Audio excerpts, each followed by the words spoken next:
Mr. Speaker, it is my distinct pleasure to rise in this honorable House to report on the successful hosting of the Caribbean Tourism Organization Board meeting, Ministers' Council meeting, and the 2026 CTO Air Connectivity Summit, held here in Bermuda from February 23rd to 24th, 2026. 90 persons from following 24 countries flew to our shores to attend the event. Anguilla, Antigua and Barbuda, Aruba, Bahamas, Barbados, Belize, British Virgin Islands, Canada, Cayman Islands, Chile, Grenada, Ireland, Jamaica, Malta, Panama, St. Lucia, St. Martin, St. Vincent and the Grenadines, St. Kitts and Nevis, the U.S. Virgin Islands, Trinidad and Tobago, the United Kingdom, and the U.S. Virgin Islands. The countries represented 19 CTO members and 9 non-CTO members. Mr. Speaker, on February 23rd, Bermuda proudly hosted the CTO Board and Ministers' Council meeting, followed by a ministers' dinner that evening. The dinner was more than just a formal engagement. It created meaningful space for visiting ministers and CEOs to connect directly with the Bermuda cabinet ministers, local tourism stakeholders, and senior airline and airport executives. It was an evening of strategic relationship building and positioning Bermuda not only as a host, but as a regional leader in tourism and air connectivity dialogue.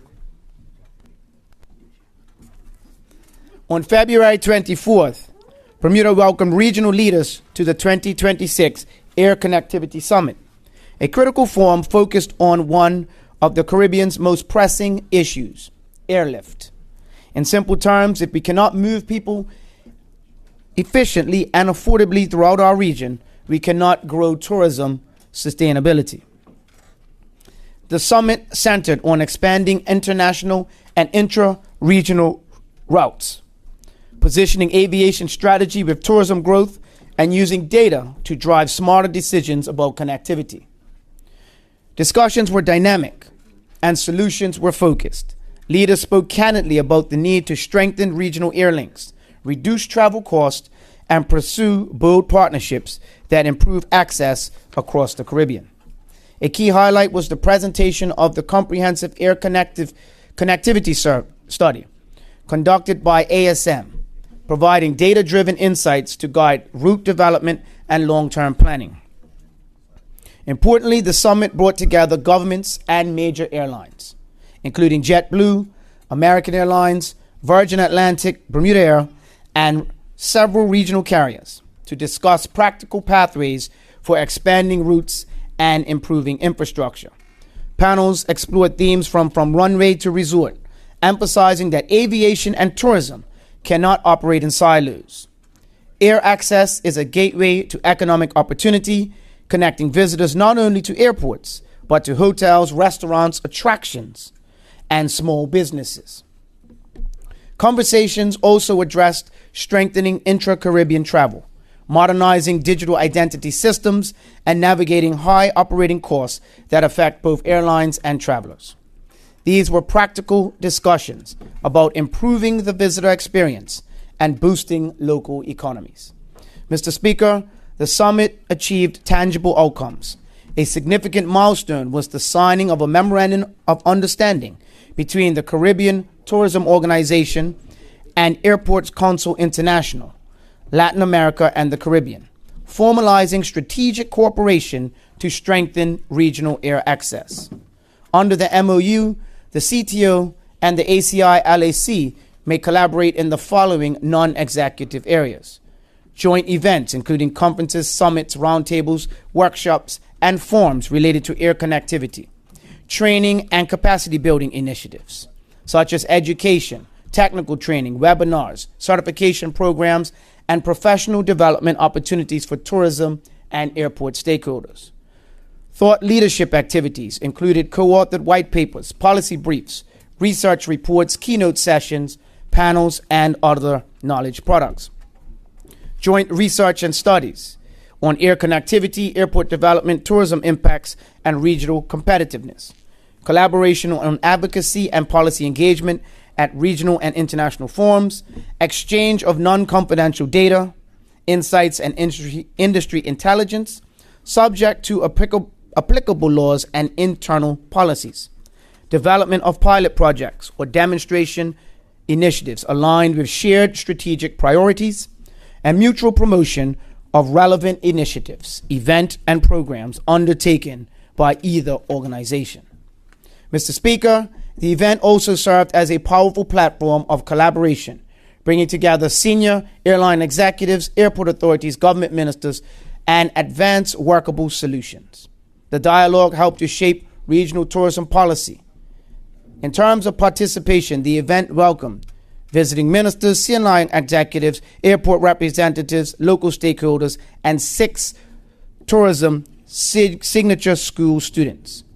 The total number of attendees was 166. Mr. Speaker, I must also share that throughout the events, Bermuda consistently received glowing feedback from attendees. Delegates spoke highly of the warmth of our people, the professionalism of our teams, and the seamless organization of the events. Many commented on the beauty of our island, from the cleanliness of the charm of our surroundings. Those remarks, Mr. Speaker, were not taken lightly. They reflect the pride, the dedication, and the hospitality that define Bermuda. As minister, hearing those comments firsthand made me immensely proud. Proud of our team, proud of our partners, and proud of Bermuda. Mr. Speaker, the summit reinforced Bermuda's role as a serious voice in regional aviation and tourism strategy. We did not simply host a meeting, we hosted momentum. Air connectivity is economic connectivity. When we strengthen our routes, we strengthen jobs, we strengthen investment, and we strengthen opportunity for our people. Mr. Speaker, before I take my seat, it would be remiss of me if I did not extend sincere and heartfelt thanks to those who made this summit possible. Not only possible, but exceptional. I wish to acknowledge the Secretary of the Caribbean Tourism Organization and her dedicated team. Their professionalism, coordination, and commitment to regional advancement ensured every session, every engagement, and every detail reflected the highest standard of excellence. I also extend my sincere gratitude to the Bermuda Tourism Authority for their tremendous organization, effects, and for proudly showcasing our island's rich heritage through curated historical tours that reminded our regional partners that Bermuda offers not only strategy and infrastructure, but culture, a story, and soul. Good job to the BTA. To the Hamilton Princess Hotel and Beach Club, thank you for world-class hospitality. The service, presentation, and attention to detail reinforce why Bermuda continues to stand confidently amongst premier destinations. And finally, I must recognize the outstanding efforts of the ministry team, the Department of Communications, and the Cabinet Office protocol team. From logistics to media coordination to diplomatic protocol, your tireless work behind the scenes ensured that Bermuda was presented with precision, dignity, and excellence. Mr. Speaker, the events of this magnitude do not happen by chance. They happen because of collaboration, and they happen because of pride in country. To everyone who played a role, thank you for helping Bermuda to shine. Bermuda continues to lead not only with hospitality, but with vision. Thank you, Mr. Speaker.